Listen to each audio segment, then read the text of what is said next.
এই যে এনসিপি গঠিত হলো, এটা কারা গঠন করেছে? এই এনসিপির গঠন করেছে সেই ছাত্র তরুণরা যারা ২৪-এর গণ অভ্যুত্থানের একদম সামনের সারিতে ছিল, নেতৃত্বে ছিল।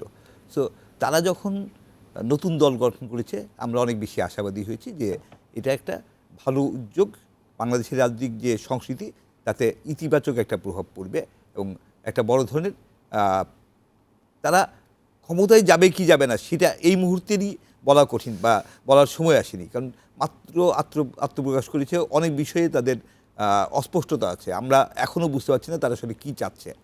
সেই জায়গাগুলিতে যতদিন যাবে তারা তাদের অবস্থান, প্রত্যেকটা বিষয়ে তাদের অবস্থান স্পষ্ট করবে। অর্থনৈতিক ক্ষেত্রে তাদের যে কর্মসূচি, সেই কর্মসূচি আমরা এখন পর্যন্ত জানি না। তো আমরা খুব মোটা দাগে কিছু বেসিক জিনিস জানি, যেটা বলা হচ্ছে যে অর্থনীতি পুনর্গঠন করা হবে। পুনর্গঠন তো করতেই হবে, কিন্তু পুনর্গঠনটা কীভাবে হবে, কোথায় প্রাধান্য দেবে, প্রক্রিয়া কী হবে, কীভাবে এগুবে, এমন অনেক বিষয় আসলে এখনও অস্পষ্ট।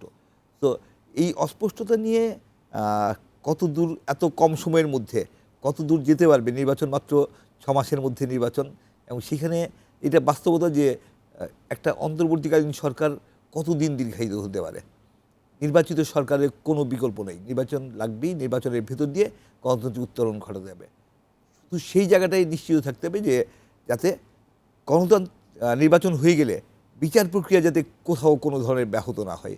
বিচারকে তড়িঘড়ি করে যদি বিচার করতে যাওয়া হয়, তাতে বিচারের স্বচ্ছতা নিয়ে প্রশ্ন উঠতে পারে, বিচারের গ্রহণযোগ্যতা নিয়ে প্রশ্ন উঠতে পারে। আজকে যে জাতিসংঘের রিপোর্টের ভিতর দিয়ে, জাতিসংঘের উপস্থাপনের ভিতর দিয়ে বিশ্ব জনমত যেভাবে গড়ে উঠছে, সেই জনমত বাংলাদেশের পক্ষে সুষ্ঠু বিচার করার জন্য এবং যারা ক্রিমিনাল সেই গণহত্যাকারীদের শাস্তি দেওয়ার জন্যে অত্যন্ত সহায়ক একটা পরিস্থিতি তৈরি হয়েছে। সেটা যাতে কোনোভাবে নেগেটিভ হয়ে না যায়, সেদিকে আমাদের অনেক বেশি সচেতন থাকতে হবে। এবং বিচার প্রক্রিয়া সম্পন্ন করে তারপর নির্বাচন করব, সেটা করতে গেলে বছর পর বছর আমরা অপেক্ষা করব। বাস্তবতা হচ্ছে কি, যে এর আগে আমরা যে তত্ত্বাবধায়ক সরকারগুলো দেখেছি, এর আগে ৩ দফায়, ৩বার ৯১, ৯৬, ২০০১, সেই সরকারগুলো কিন্তু ৩ মাসের মধ্যে একটা গ্রহণযোগ্য নির্বাচন করেছেন সবাই। এই সরকার ১.৫ বছর সময় পেয়েছে।